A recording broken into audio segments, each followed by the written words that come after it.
Good evening, everybody. A warm welcome to all of you for this webinar regarding lab accreditation. I am Venkateswaran.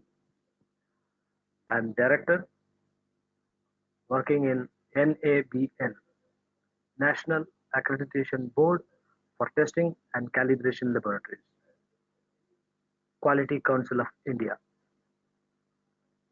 Today, we are going to see what is accreditation, why do you need accreditation, how do you get accreditation, different accreditation bodies like NABL, APLAC, ILAC, the requirements of 17025 standard, and a general information about quality manual, quality systems, procedures, accreditation process, prerequisites for accreditation, management requirements, technical requirements, measurement of traceability, etc. So before getting into this, a brief introduction about me, why you should listen to me and what I am or my profile is. So I am mechanical engineer basically, and I have did my masters in quality management from BITS Pilani. I've got around 25 years of experience. I'm working in this accreditation body for almost about 15 years. So I hope that I can do a justice regarding this laboratory accreditation is concerned. First, let's see or let us try to understand what is quality. Because quality is a term which is known to everybody, where we are using it at many times,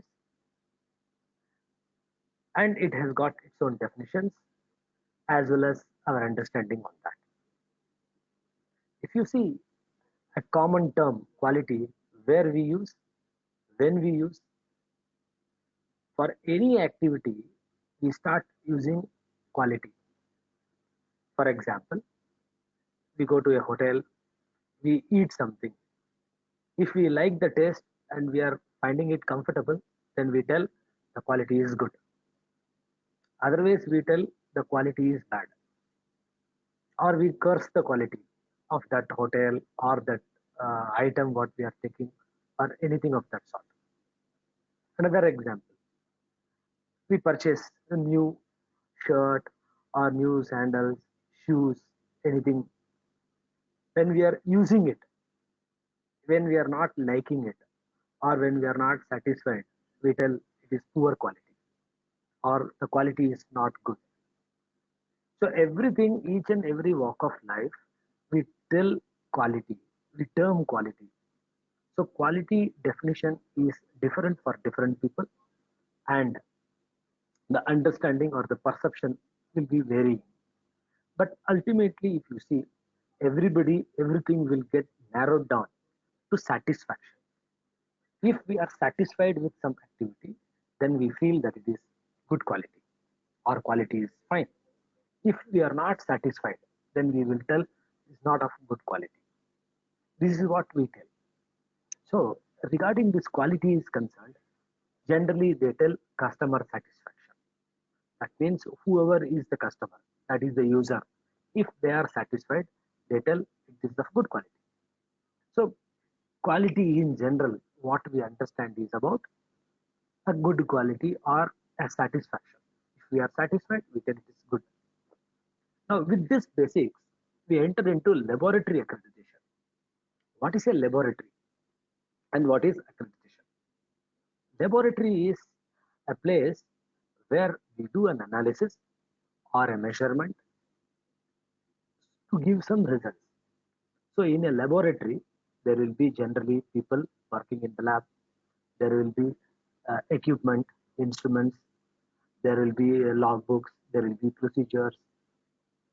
There will be a good environment to work. There will be samples. There will be reports. All these things will be there in a laboratory. This is what a laboratory is being defined. But If you see the standard tells for laboratory is a body that performs one or more of the following activities: testing, calibration, sampling. Sampling means associated with subsequent testing or calibration. So laboratory means body performs either testing or calibration or sampling or all put together. This is laboratory. Then what is accreditation? To know what is accreditation,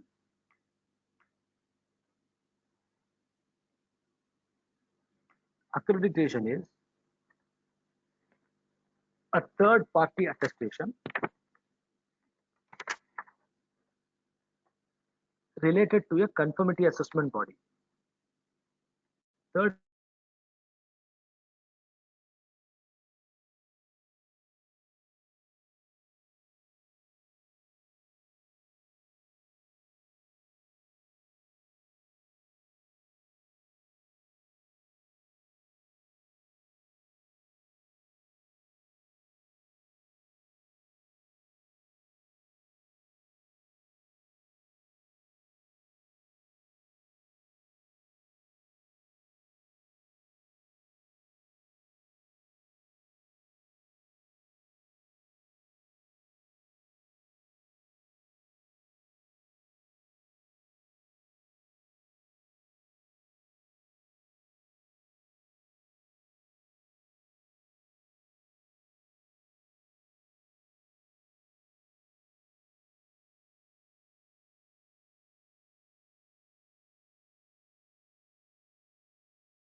Very good evening, and sorry for this technical error.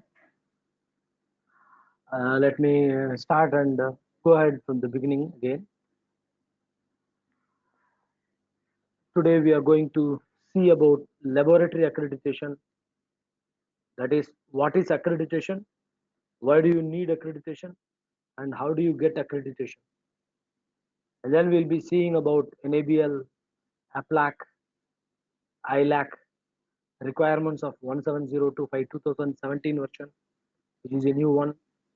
Then about quality, then accreditation process, and what are all the requisites for accreditation, management requirements, technical requirements, measurement traceability, and so on and so forth. So first, to begin with, let me tell you who I am, so that this introduction will make you maybe listening better. I'm Venkateswaran. I'm working in NABL.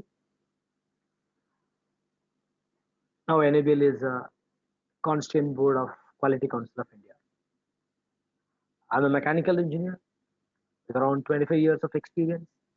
I did my master's in quality management from BITS Pilani. This is a small introduction or a background of the speaker. How to get inside this? First, let us see what is quality, because this is a term which is commonly known to everybody and it is easily understandable as well. Quality, when all we use this word and where all we use this word. For instance, any activity what we wanted to do.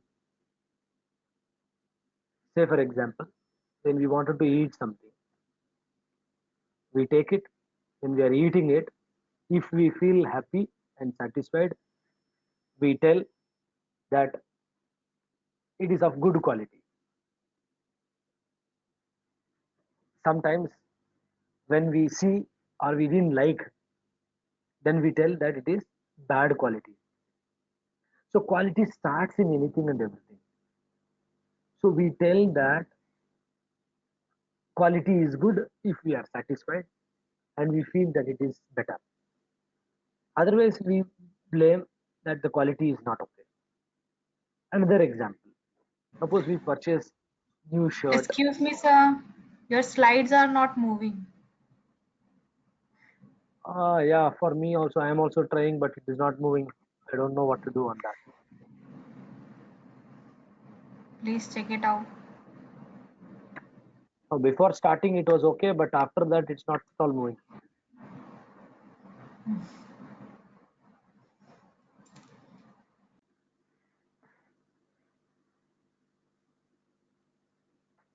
Go ahead, sir. So coming to a definition of accreditation. Accreditation is third party attestation which is related to conformity assessment body. What is conformity assessment body? It is a body that performs conformity assessment activities and that can be object of accreditation. So conformity assessment body means it is a organization which performs certain conformity assessment tasks. What all is conformity assessment task? Testing, calibration, inspection, certification, provision of PT, production of reference material, validation, verification. All these things are all activities which are conducted by a conformity assessment body. So a third party attestation related to this conformity assessment body, which is conveying formal demonstration of its competence to carry out specific assessment task. That is what we call it as scope of accreditation. So specific task is what test, what calibration item it is being done. So these are all the things about accreditation.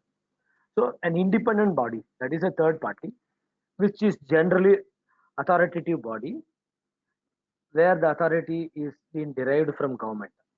So an accreditation body should be of that nature and which is complying to ISO IEC 17011. That is the requirement for accreditation bodies, whichever is accreditation conformity assessment bodies. So conformity assessment body means we can simply take it as laboratory because for our laboratory accreditation activity, we take it as laboratory. So the moment laboratory accreditation we are talking about, then we need to know what is laboratory also. So laboratory is a body that performs either testing or calibration or sampling or all the three put together: testing, calibration, sampling. Sampling means it has to be associated with subsequent testing or calibration. So today's topic what we are seeing is about laboratory accreditation. So we understand laboratory, that is a body which performs testing, calibration, sampling. So all these three, if any organization is performing or any one of these three, then it is called as laboratory. And accreditation is nothing but a third party attestation which is related to this, that is laboratory, which is conveying formal demonstration of competence to carry out specific assessment tasks. So we have understood laboratory and accreditation. Now we need to know which is an accreditation body in our country, that is India, which grants accreditation to labs. That is the organization which is National Accreditation Board for Testing and Calibration Laboratories, NABL. NABL is a constituent board of Quality Council of India. So quality we have discussed. We told quality is customer satisfaction or a satisfaction for the user whoever is using certain activities. Can be a service, can be a product, can be a process, anything of that sort. So to have a satisfaction or to achieve certain satisfaction, many things are getting worked. Like in India, Quality Council of India is an apex body which has got number of boards with them.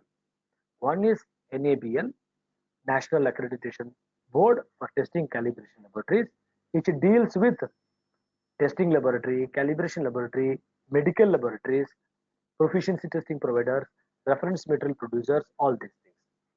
And there are other boards also like NABCB, National Accreditation Board for certification bodies. They deal with accreditation to certification bodies, accreditation to inspection bodies. Then there is NABET, National Accreditation Board for Education and Training. There is NABH, National Accreditation Board for Hospitals. So there are different boards through which the quality is percolating down the line till the end user, so that everybody are being satisfied with the services or the quality of work what is being done. Now coming back to NABL. NABL has been established its accreditation system in accordance with ISO IEC 17011 standard. Now, if a laboratory has to approach NABL for accreditation, what is the credibility of NABL? That will be a question mark. So for that, NABL also has achieved its status. It is a signatory and a full member to APAC, Asia Pacific Accreditation Cooperation, Mutual Recognition Arrangement, and ILAC, International Laboratory Accreditation Cooperation, MRA, since year 2000. Now you should know what is APAC, Asia Pacific Accreditation Cooperation. This is before APAC, it was being termed as APLAC, Asia Pacific Laboratory Accreditation Cooperation. Recently, this Asia Pacific Laboratory Accreditation Cooperation and Pacific Accreditation Cooperation got merged, and the new name APAC has come. That is Asia Pacific Accreditation Cooperation. Now, what is the role of this? This organization is called as regional cooperation bodies. There are different regions at different places. In my next slide, I will show you about the region. But at present, for the credibility of NABL is concerned, you can understand that NABL has established its accreditation system based on a standard which is ISO IEC 17011. And NABL is a signatory to APAC and ILAC MRA. And this MRA we are holding for past 19 years. So NABL operations, I told you, NABL operates accreditation program in our country with the requirements of 1711 2004. Now there is an information, if you see the globe, ILAC, that is International Laboratory Accreditation Corporation, which is guiding the entire world. In that there are other marks where it is written as EA, SADCA, APLAC, IAAC, like this. Now EA is European accreditation, where this Europe regional cooperation is being taken care by them. SADCA is South Africa Development Cooperation for Accreditation. So they are taking South African regions. Then APLAC, now this APLAC has got as APAC, Asia Pacific Laboratory Accreditation Corporation. That was the previous name. But presently that got merged with PAC and it has become APAC. And then regarding American region, it is Inter-American Accreditation Corporation, so IAAC. So all these things are being governed by ILAC. That is the reason for this globe. So NABL is a signatory to ILAC MRA since 2000. And we are MRA for testing, calibration, medical, PTP, RNP now at present. Now, NABL accreditation are the test reports issued by NABL accredited laboratories are acceptable among approximately 87 economies which are signatories to the ILAC MRA. So these things, how it is happening is, APLAC is a regional cooperation, EA is a regional cooperation, SADCA is a regional cooperation. Like this regional cooperation in that particular area, they operate, and then it becomes as 87 economies.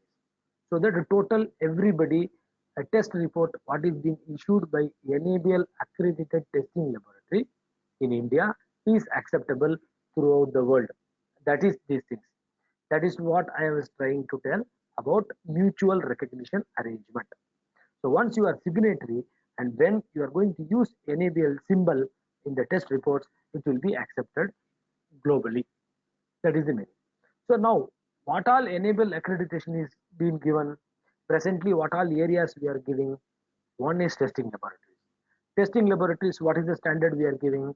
ISO IEC 17025 standard. This standard got recently revised and published in the year 2017.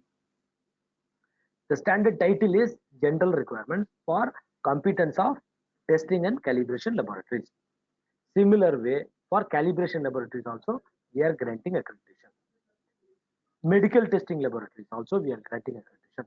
For medical testing laboratories, ISO 15189 2012 is being used.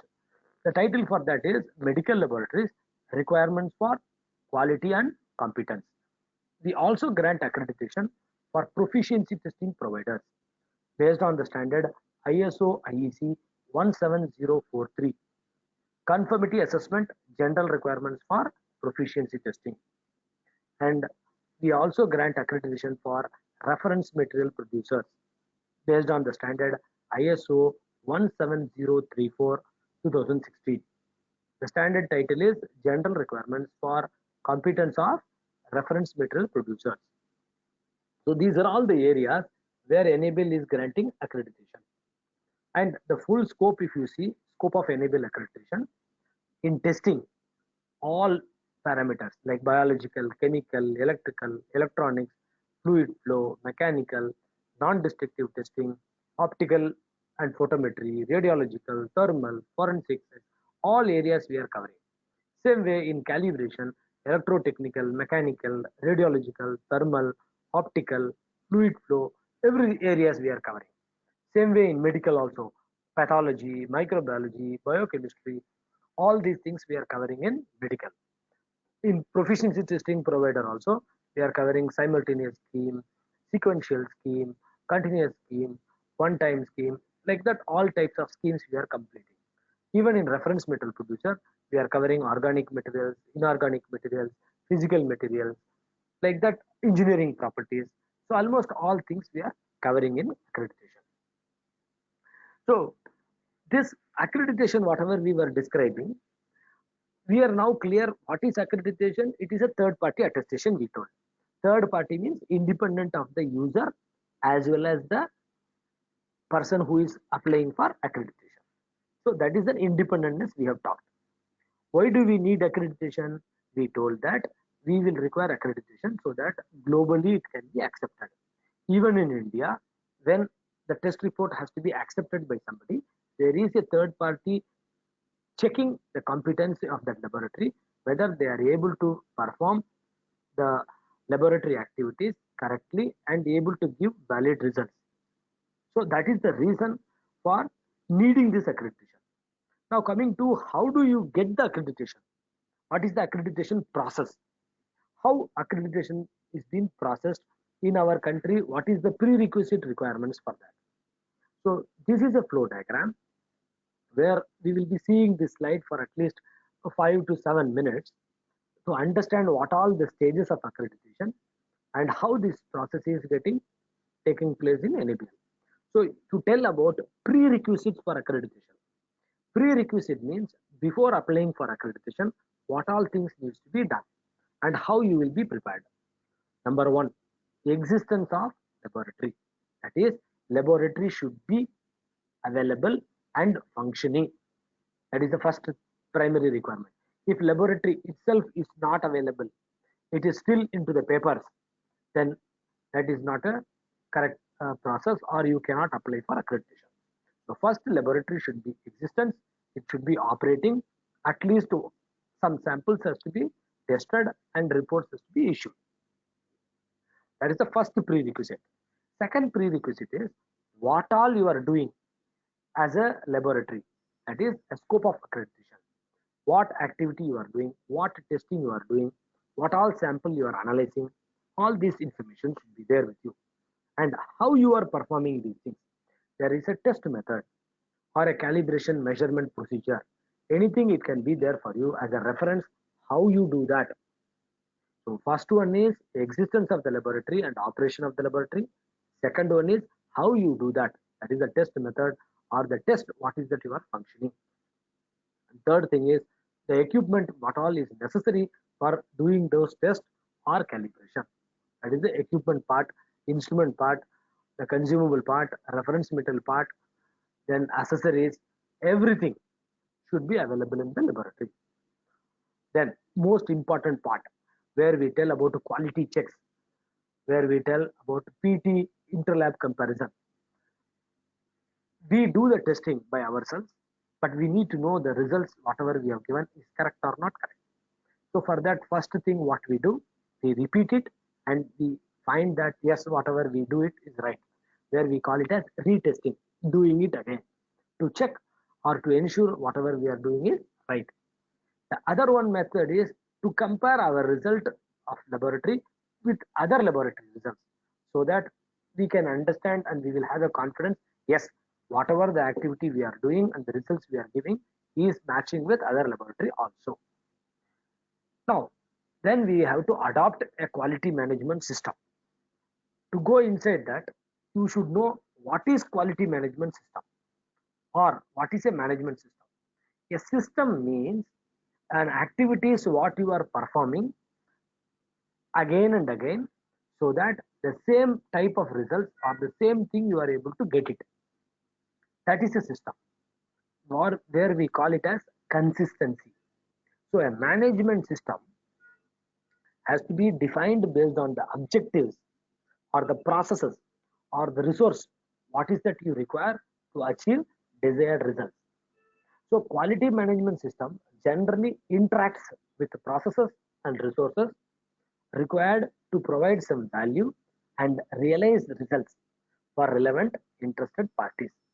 So for that, generally they prepare some documentation part where we call sometimes by the name quality manual, where we tell that these are all the requirements where we are addressing that. So here as a laboratory, whether it is a testing laboratory or a calibration laboratory, we follow a standard 17025. This is the standard what is being followed by the laboratory for gaining accreditation. I told you for NABL as an accreditation body, the standard is ISO IEC 17011. But for laboratories, the standard is 17025, or for calibration laboratory also 17025. For medical laboratory, it is 15189. For a PT provider, it is 17043. For reference material producer, 17034. So these are all the standard which is used by the conformity assessment body, where number of activities are being done. If testing they are doing it, then they should follow 17025 standard. For calibration, they should follow 17025 standard. So these are all the standard what the laboratory is following. The accreditation body is following a different standard, which is we call it as ISO IEC 17011. So these laboratories, when they are following the standard, they need to confirm whether they are really following the standard or not. For that, they generally do a internal audit. So conducting an internal audit and reviewing the results of the internal audit in the management, where we call it as management review, is also one of the prerequisites. So these are all the 5 prerequisites what the laboratory should have before applying for accreditation. One, existence of laboratory, that is laboratory should be present and should be operating, where the lab should have personnel, equipment, everything. The second thing is about the test method, that what we call it as scope of accreditation. Then the third thing, they should have established the management system based on the standard for which they are going for accreditation. And fourth, they should have conducted an internal audit and a management review so that the entire system is in place, that which we call it as a self-declaration before offering to third party. And the final one is about a check, quality check, where in this system we call it as proficiency testing or interlab comparison, where we check our result with a different laboratory so that both the results are able to match. Once we are okay with these prerequisites, now we enter into an accreditation process. Like anywhere, wherever you go for application, you apply to that organization. Same way, NABL also is having an application form. Today, you can go to online, that is our website www.nabl-india.org. There, if you go to our website, there is a button apply now. So once you click that button, you will get a form. for application form for applying. There is a help manual given for each laboratories, testing laboratories, calibration laboratories, medical laboratories. So once you click those manual, you will come to know what is the question asked in the application form and what the answer you should prepare and write.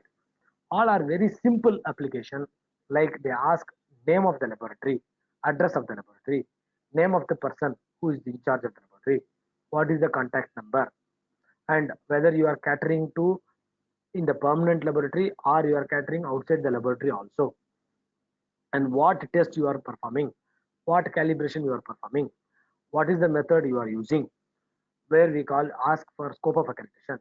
Then we ask what all the equipment you are using for that, and then what is the reference material is being used, and what are all the checks and balances you do. So these are all the things asked in the application form, and there is also a minor fees attached to that. So once you submit the application form, that application form comes to NABL, where we review the application for the correctness, whether application is in order or not in order, whether all the information whatever is given in that is written in the application or not. If there is going to be a deficiency, they send it to the laboratory as feedback by NABL for taking necessary corrective action. Once they take the action, again the application comes back to NABL. Then we review the documents. The document, what document it is, where you are telling you are complying to 17025 standard or 15189 standard. Any standard, if you are complying to that document, whether those things are being done or not, is being reviewed at NABL side. We appoint a lead assessor to see the adequacy of the documents. The lead assessor is a person who go through this documentation part, whether the laboratory has addressed all the requirements of the standard 17025 or not. If the laboratory has not addressed everything, has not complied, then they give a feedback to the laboratory so that the laboratory can take appropriate corrective action. Once the laboratory completes the appropriate action, then they can resubmit it to NABL. The next stage is pre-assessment. Pre-assessment means now this has become optional. If the laboratory wants to take a pre-assessment, they can. If they do not want to take pre-assessment, they can opt for final assessment directly. So in pre-assessment, what we see the readiness of the laboratory to go for final assessment. What is that readiness we see? The documentation part, whatever submitted by the laboratory, and the application part. Both we go to the site, one assessor, lead assessor, for one day he will come, he or she will come. They will see whatever the information you have provided is correct, and then based on the correctness, they discuss with the laboratory how the final assessment will take place, how much assessor has to come, and when it will be done, and what all things has to be kept ready so that the laboratory is being prepared for final assessment. If any deficiency is going to be there during pre-assessment, that will be communicated as feedback by NABL for taking necessary corrective action. Then a final assessment takes place. Once everything, the laboratory is ready, the final assessment having a lead assessor and technical assessor will come to the site for reviewing the competency of the laboratory. How the competency is being established?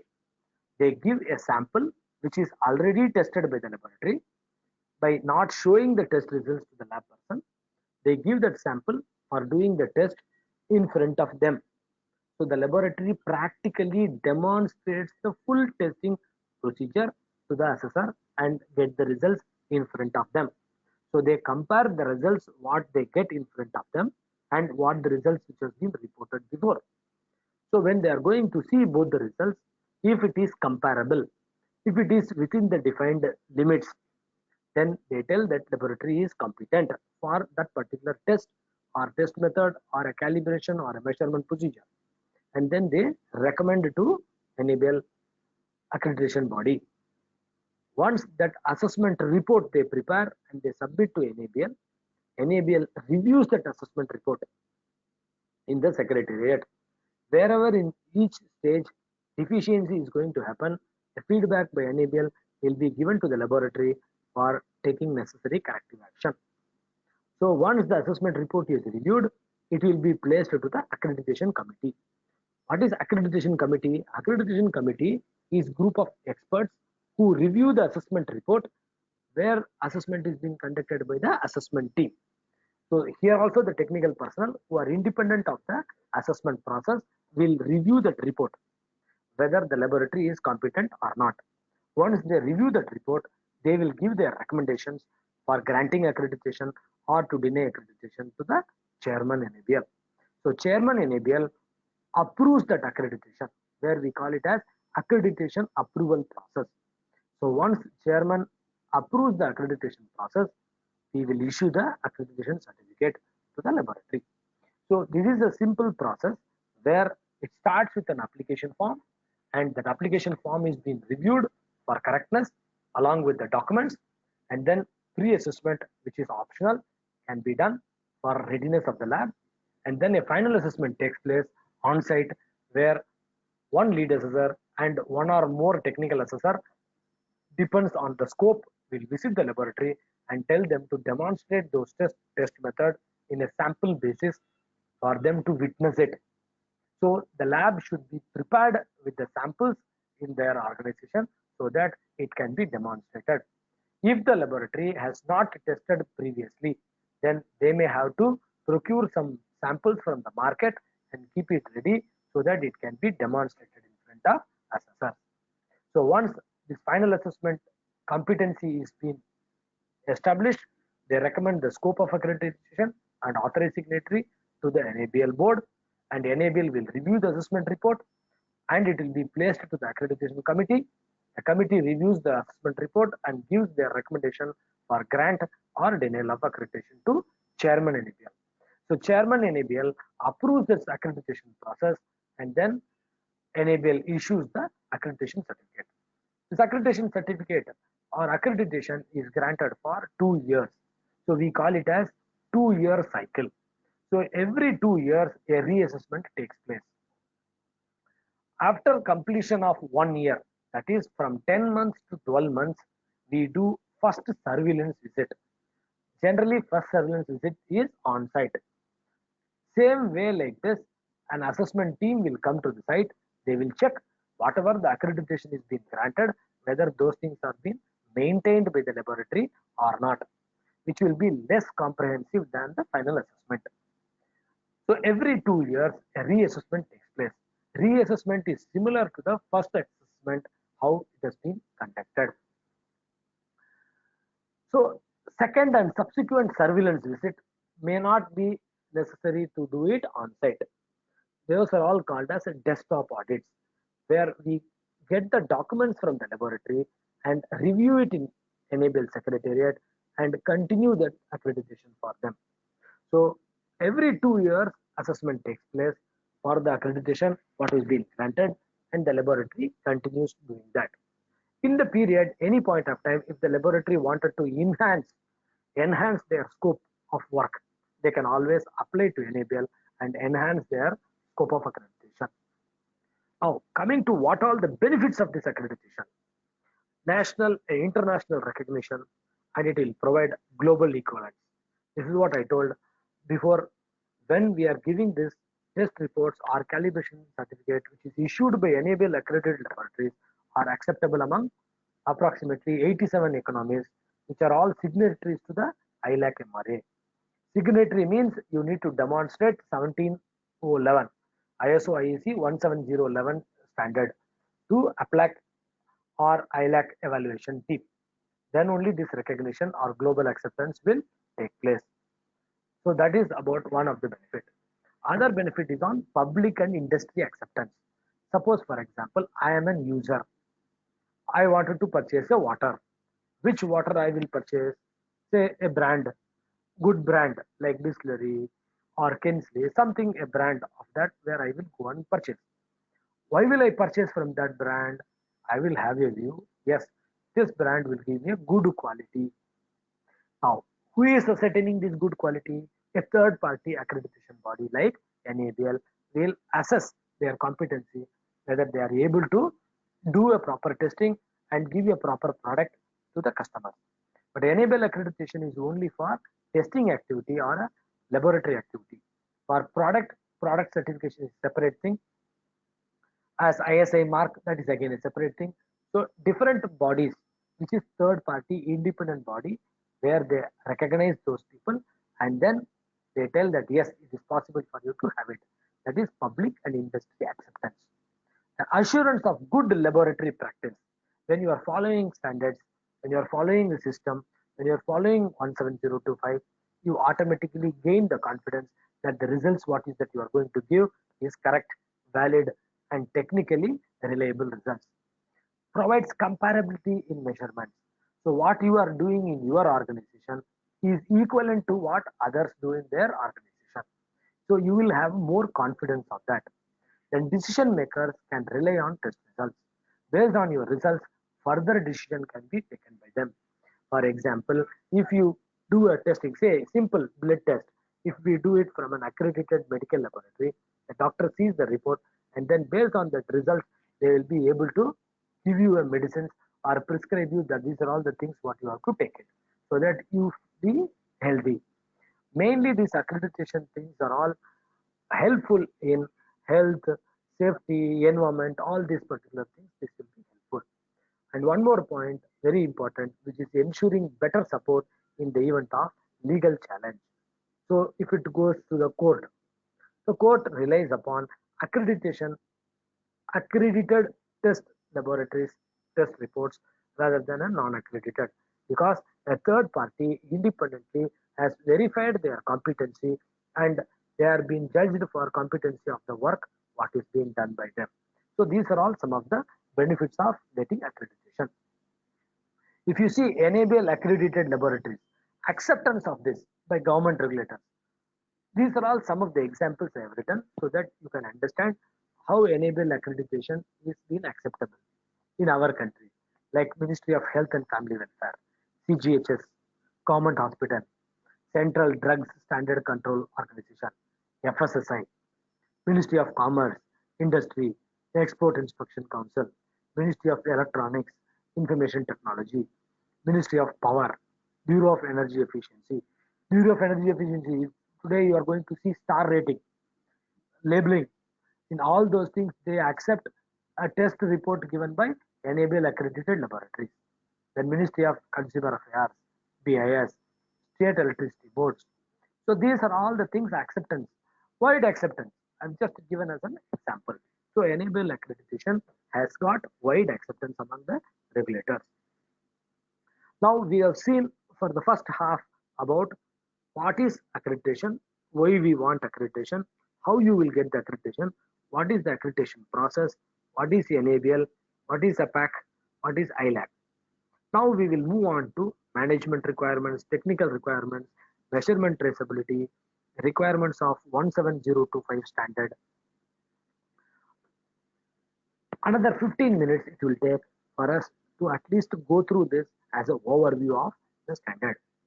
So this standard title is General Requirements for the Competence of Testing and Calibration Laboratories. What is ISO? ISO is International Organization for Standardization. What is IEC? IEC is International Electrotechnical Commission. So this is the organization which is publishing this standard. Now ISO is for international. Similar to this, in India, there is an organization called as Bureau of Indian Standard, where we call it as BIS. IS is the nomenclature of that standard. They have also adopted this standard.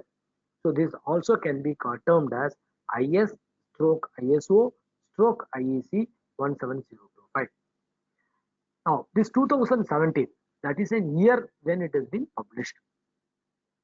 So this standard gives us general requirements for competence. Competence means capability of that laboratory.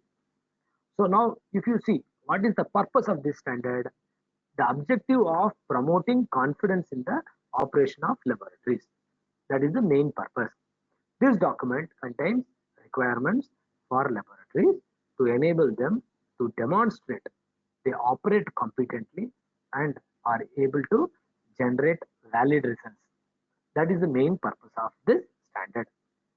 If you see the focus of this standard when it has been published in the year 2017, they thought risk-based thinking should be applied. This risk-based thinking will reduce prescriptive requirements. So, what is prescriptive requirements? Prescriptive requirements is writing, procedure. So, it has been replaced by performance-based requirements. They have brought in greater flexibility regarding requirement of process, procedure, documented information, organizational responsibility. So, this standard, the documented procedure or requirement of procedures are little less, but requirement of records as an evidence of the activity what it is being done is more. Definition of laboratory has been added. This we have already seen that it is a body that performs one or more of the following activities: testing, calibration, sampling, sampling associated with subsequent testing or calibration. What is the scope of this standard? This document specifies general requirements for what all purpose: competence, impartiality, and consistent operation of laboratories. So before it was only competency. Now they have included impartiality. Even the laboratory should be independent from the customer and the user so that they also give a reliable results. And consistent operation also should be there in the laboratory. This document is applicable to all the organizations who are all performing laboratory activities. Laboratory means testing, calibration, sampling, subsequent testing and calibration. Regardless of number of persons, there can be one man organization or many number of people organization. Who all are using this document? Laboratory customers, regulatory authorities, organizations and schemes using peer assessment, accreditation body, say NABL, and others are using this document in confirming or recognizing the competence of labs. So if you see normative reference, what all the references are being used to develop this document: ISO IEC Guide 99, which is international vocabulary of metrology. All the basic general concepts and terminology are being taken from this document. And then second normative reference is ISO IEC 17000, ISO IEC 17000. This tells about vocabulary and general principles. What is this vocabulary? It is nothing but definitions. Now you see terms and definitions is given in this document itself. So there are 9 definitions they have given in this document. One is impartiality, complaint, interlaboratory comparison, intra-laboratory comparison. That is the new term they have introduced. Proficiency testing, laboratory, decision rule, verification, validation. We will not go inside all these things. We will only see the new definition for us to understand quickly. Impartiality. What is impartiality? Impartiality means presence of objectivity. Objectivity means conflict of interest do not exist or it is resolved so that there is no adverse influence subsequent to the activities of the laboratories. Or there are other terms also of impartiality. We call it as freedom from conflict of interest, freedom from bias, lack of prejudice, neutrality, fairness, open-mindedness, even-handedness, detachment, balance. So these are all some of the terms about impartiality. That means the laboratory should be independent, impartial while giving the results. They should not give, somebody is asking for a pass result, the laboratory should not give a pass result. Some laboratory tells to reject that sample and fail result, the lab should not give that. They should give the results what we get them originally after conducting the test or calibration. The correct result has to be given. That is called as impartiality. The second definition, important definition introduced in this is intra-laboratory comparison. Inter-laboratory we all know, that is comparing between 2 or more laboratories is inter-laboratory. What is intra-laboratory? Intra-laboratory is within the same laboratory. That is, you organize something, you perform and evaluate measurement or test on same or similar items within the same laboratory in accordance with predetermined condition. So within the same laboratory, if you are able to do it and then check whether your results are comparable or not, then it is termed as intra-laboratory comparison. One more important definition they have included is decision rule. That is a rule that describes how measurement uncertainty is accounted for when stating conformity with a specified requirement. See, decision rule is applicable whenever you are going to write pass or fail. That is confirming or not confirming. If you are not going to give confirming or not confirming, then the decision rule is not applicable. So decision rule is applicable when you are going to mention conformity, non-conformity, whatever it is.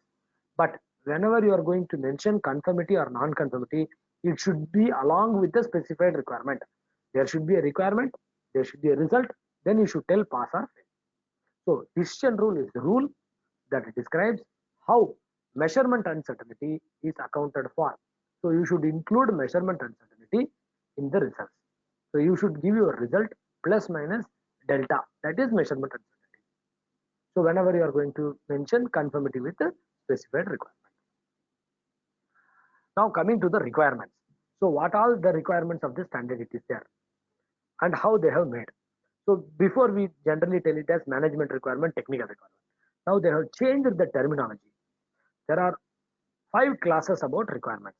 One is general requirements, class 4. Other one is structural requirement, class 5.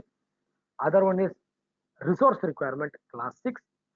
Then class 7 is process requirement, and class 8 is management system requirements. So these are all the requirements where the laboratory has to comply with for getting accreditation. Now, class 4, general requirements.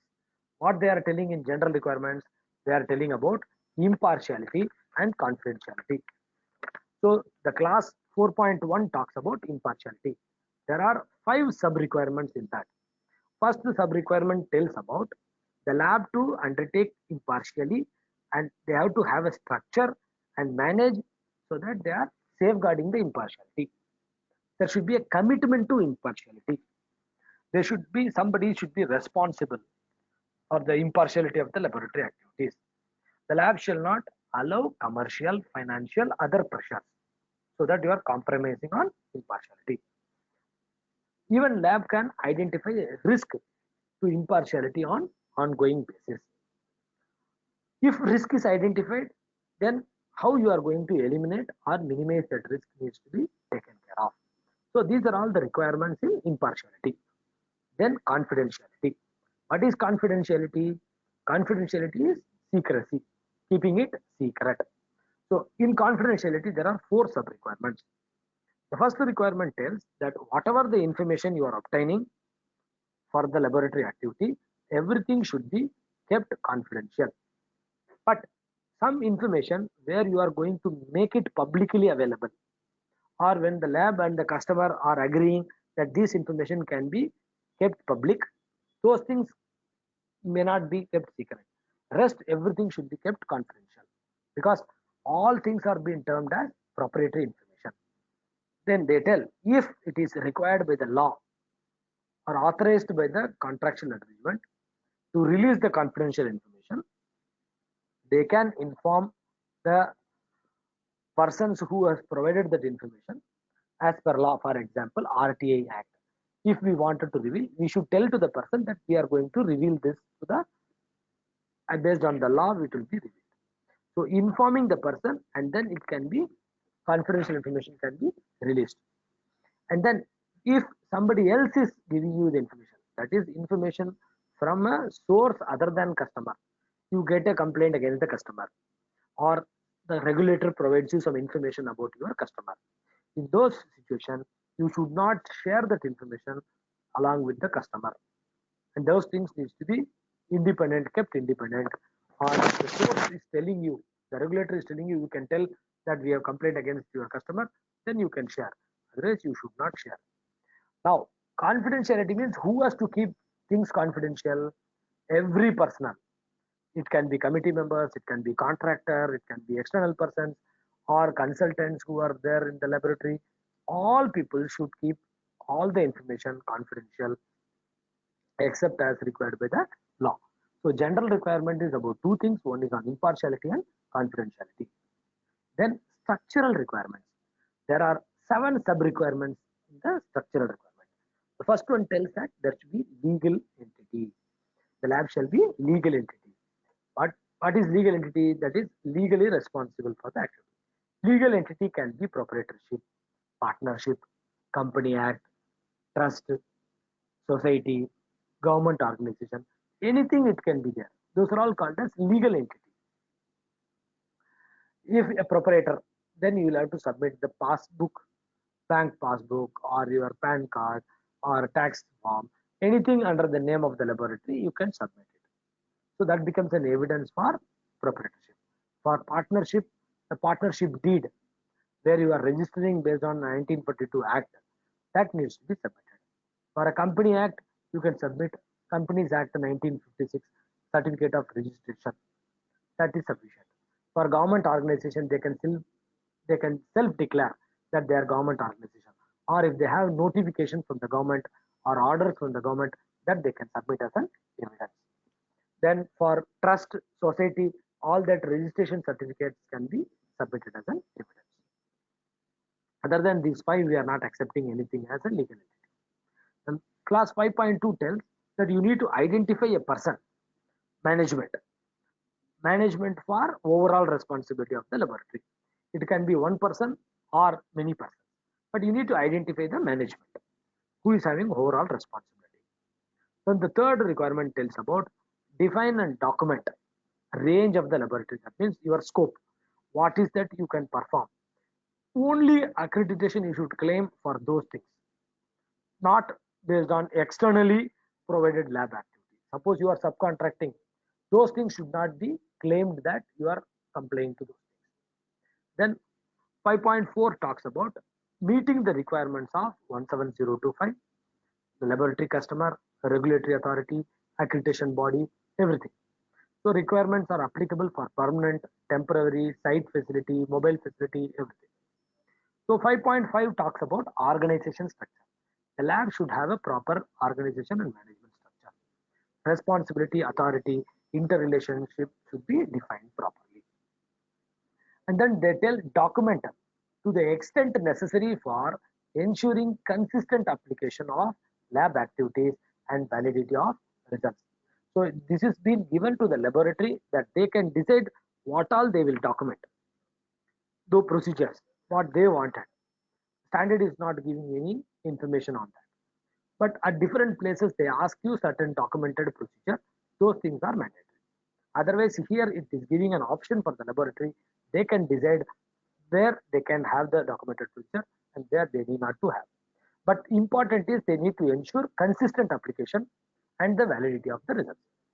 So the next requirement tells the lab shall have personnel with authority and resources for what all things: implementation, maintenance, improvement of management system, for identifying any deviations are there in the system, or initiating actions to prevent the deviations, then reporting to lab management on performance of management system, any need for improvement is there, or ensuring effectiveness of lab activities. Maybe it can be a quality manager, technical manager, anything, but the standard is not naming any terminology as quality manager or technical manager, but they are only telling person should be there for each and every activity. Then the last sub requirement in this tells about effective communication process. That is, a proper communication process should be established within the organization so that meeting importance of meeting customer and other requirements are being informed to the people who are working. And then very importantly, integrity to be maintained whenever changes are taking place in the laboratories management system. This is about structural requirement. Resource requirement. There are 6 resource requirements. What is resource? Resource means and things what is required to perform, like person, facilities, environmental condition, equipment, external provided like purchased information or subcontractors. All these are all resources. So what they tell, the lab shall have available personnel, facilities, equipment, system, support services necessary to manage and perform the laboratory activities. It is talking less about the ownership, more about the performance. The person, under the person, there are 6 sub requirements. They tell person should be competent enough. They should act impartial. They should work as per laboratory system. They should also document the competency requirements like qualification, education, training, technical knowledge, skills. All these things should be documented. They also tell that adequate personnel, sufficient personnel should be there who are all having competence for doing the activity. They also tell that the management of the lab should communicate the personnel their duties and responsibilities and authority, what all they are supposed to work in the laboratory. They also tell that they shall have procedure and record for determining competence requirements, selecting personnel, training personnel, supervising personnel, authorization of personnel, monitoring competence of personnel, all those things they are telling. And also they also tell that specific authorized personnel should be there for development, modification, verification and validation of method, analysis of results, then for reporting, reviewing, authorization of results. For those things, personnel has to be identified. That is it, what 6.2 tells. Under 6.3 facilities and environmental condition, there are 5 sub requirements.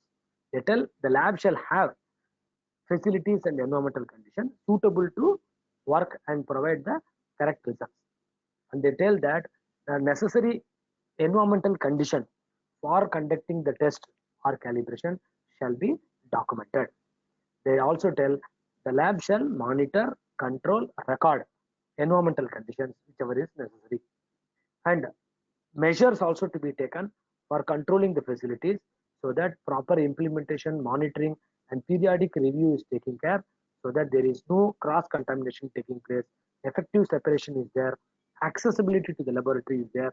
All these things needs to be done. These things and all, even if you are doing in the permanent lab or outside the lab, all these requirements have to be met. 6.4 equipment, very important requirement. There are 13 sub requirements in this. The first thing they tell about having access. Now in this standard, equipment means it is not only measuring instrument, it is also software, measurement standards, reference material, reference data, reagents, consumables, auxiliary apparatus, everything is now put together as equipment. So the lab shall have access to equipment for correct performance of the laboratory activities.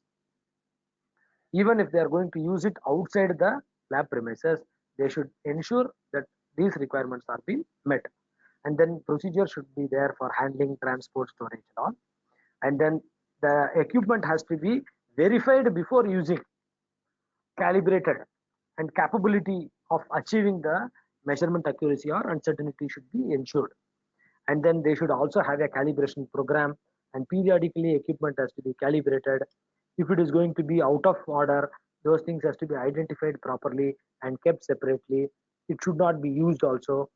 Intermediate checks needs to be done, and then whenever correction factors are coming up, those things should be used, and practical measures should be taken place so that unintended adjustments are not being done.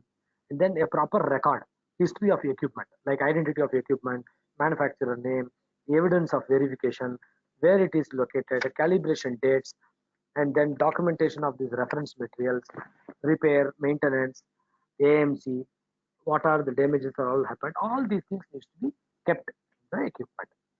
The next requirement is metrological traceability. Traceability requirement. There are 3 sub requirements. The main requirement is lab shall establish, maintain metrological traceability of measurement results. How they will have to maintain? By unbroken chain of calibration. So documented unbroken chain of calibration, each contributing to measurement uncertainty, linking them to appropriate reference. That is more important, establishing the metrological traceability requirement. Second requirement tells the lab shall ensure measurement results are traceable to SI units, that is International System of Units. How? Calibration provided by competent laboratory, that is enable accredited calibration laboratory. Certified values of certified reference material provided by competent producer with stated metrological traceability to SI units,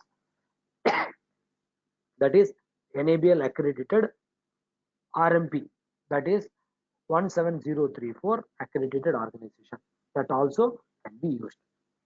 Reference material producers who will fulfill the requirement of 17034 are competent.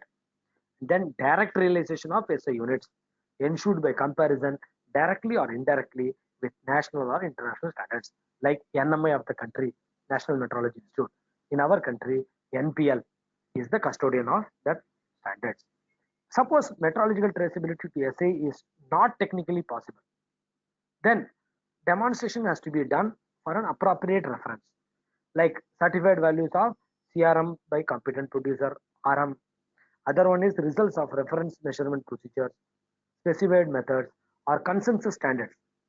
All these things can be used by suitable comparison, like interlab comparison or participating into PT programs. So this is about class 6.5. 6.6 is nothing but externally provided products and services. So here this purchasing and subcontracting has got combined. There are three sub requirements only. The first requirement tells suitable externally provided products and services has to be used. Purchasing, whenever you are doing the purchase, it has to be done from a appropriate vendor. Same thing, whenever subcontracting is being done, it has to be given either in part or in full. The customer has to be informed about that, and all things has to be given as such what it is received from the subcontractor. And then wherever the supporting operation also is being done, those things also can be coming under externally provided products. And the lab shall have procedure and retain records for how do you define them, how do you have the criteria, how do you select, how do you monitor the performance of the external providers. All these documentation should be there with you as a procedure. If already it is there, you need not separately document it. Bigger companies can have a purchase manual with them. That itself is sufficient. For government organizations, GFR is there. That is sufficient. So laboratories shall communicate the requirements, what they wanted to the external people, so that they are able to give us the correct one, what we wanted. So this is the simple requirement of resources. Now process requirement. This is the main requirement, what we do it in the laboratory. There are 11 sub requirements. Review of request tender contract. What is review of request tender contract? Whenever we have to take up something, we need to ensure whether we have got the capability and resources, whether the requirements, what is to be tested is being made very clear or not, what the sample is being given to us, is it okay or not okay. All these things has to be checked before we are going to take up the samples for doing the testing. If customer is not mentioning the method, we have to select the method and we will inform them this is the method what we are going to follow. Same way, we need to, if customer is going to ask for statement of conformity, then at the beginning itself, regarding decision rule, we need to discuss with the customer and have an agreement with them that yes, this is what we are going to follow as a decision rule. So if at all any differences are going to come, those differences has to be resolved before we start the testing activity or calibration activity. All the deviation, everything has to be properly recorded, and this review of record has to be maintained. The next requirement is about selection, verification, and validation of method. This has got two sub requirements. One talks about selection and verification of method, and the other one talks about validation of methods. Verification, selection, and verification. It is simple. Whatever the method we are going to use, we just use it into our organization and find out whether we are able to use or not. Validation is applicable wherever non-standard methods or lab developed methods are being used by us. Suppose there can be some methods which is outside the standard method scope. So in those situations, we need to validate. Whenever we are validating, validation should be as extensive as possible. And we need to have a proper records for validation. The other one is sampling. Sampling is how we reduce from a bigger lot to a smaller lot. And then handling of test or calibration items. Handling is nothing but how we handle the test item or a sample within our laboratory from one place to other place, how we will identify those samples and how we are transporting it. All is this 7.4. 7.5 is technical records. Technical records, all things like raw data, results, report, all information, whatever we are using it into the laboratory, all has to be retained. And that is about this technical records. Evaluation of measurement uncertainty. Testing laboratory, they have to do a measurement uncertainty. If it is calibration laboratory, they also have to do a measurement uncertainty. The measurement uncertainty has to consider every information, what all is of significant importance. The next one is very important, 7.7, ensuring validity of results. Three sub-requirements.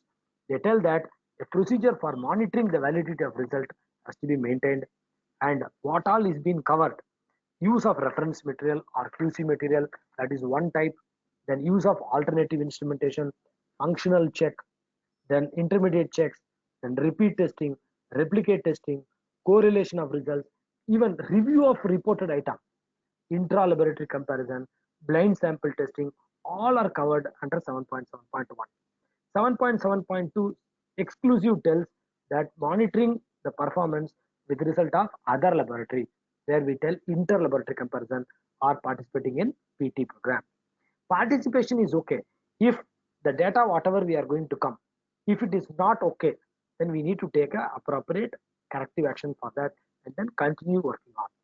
And then reporting of results, same thing like the previous requirements, it has to be reviewed and authorized properly, and the test report should have a title, name and address of lab, location, contact information of customer, method identification, receipt of item, performance of lab activity, issue of report. All these things should be there into the report. And specific requirements for test reports, for calibration certificate, and for sampling are being given in addition to what we are doing needs to be done. And the next requirement is 7.9, complaints. In complaints, we need to have a documented process where we are how we are receiving, how we are evaluating, and making decision on complaints. This complaint has to be done by an independent personnel so that it is reviewed or approved by individual not involved in the original lab activities. And non-conforming work. Non-conforming work is if there are going to be a deviation, what we will do, who is responsible, and who has got the authority for ensuring these things. That is about non-conforming work. The next important requirement is control of data and information management. We will finish it in 5 minutes so that at least we are being very clear about this. This is more important, control of data, because any point of time anything can go wrong. So we need to have a proper checks and balances so that nothing is going wrong. Control of data and information management. The lab can have laboratory information management system, either computerized or non-computerized. This requirement is applicable for both the situations. We need to properly ensure all these calculation data transfer are checked in appropriate and systematic manner. Now the last requirement is management system requirement. There are 9 sub requirements. Options, that option A, option B is given. We will see what is option A and option B, but otherwise we will go through what all is there in option A which is given in this standard.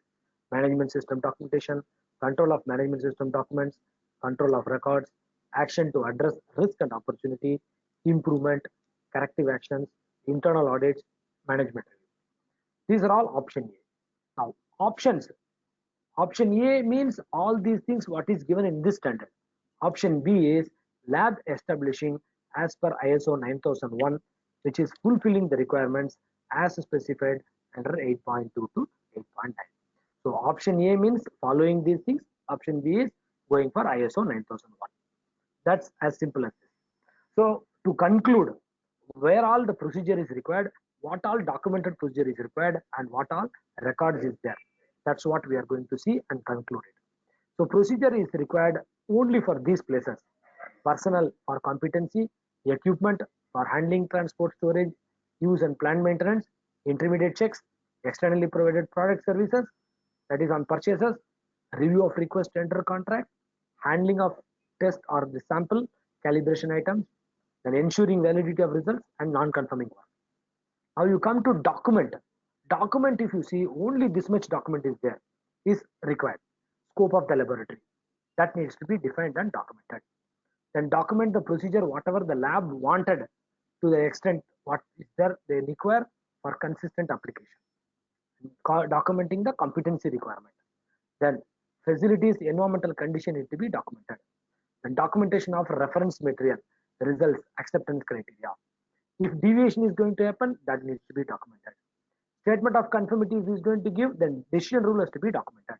If opinion interpretation has to be made, then the basis should be documented. If these things are not being given, then documentation is not required for this. Then for complaints, documented process needs to be there. Same way, if we are going to use automated computer system, in that situation for control of document, the integrity of data, documentation is required. And finally, for the establishing a management system, document is required. Other than this, no more documentations are required. Retaining records. Record almost all the places they are telling about retaining records, and in some places they tell records are required as an evidence. Retaining record means you need to establish the retention time for personal, for equipment, for external provided products, review request, verification method, validation method, sampling data, original data, then all the issued reports has to be retained as technical records. All test reports copy should be there. Then whatever the dialogue you are having with the customer has to be there. Non-conforming work you should have the record. Then you should also have about the contractual obligations. Then nature of non-conformities, that is about internal audit, management review, corrective action records. All things should be available with them, with the laboratory. These are all some of the records where they wanted as the record. If it is there, it is sufficient. Environmental, then deviations, then technical records, then validity of the results, all that A to K, compliance records, input to management review, then output to review. So these are all some of things what we need to keep it. So I really thank you for your kind attention. But with given this small duration, we could try to do some justice about what is this overview of the standard and where this 17025 standard is being used. When we started with what is accreditation, why we require accreditation, how you have to get accreditation, the accreditation process we have seen, credibility of enable we have seen, overview of 17025 we have seen. So thank you so much for your kind attention.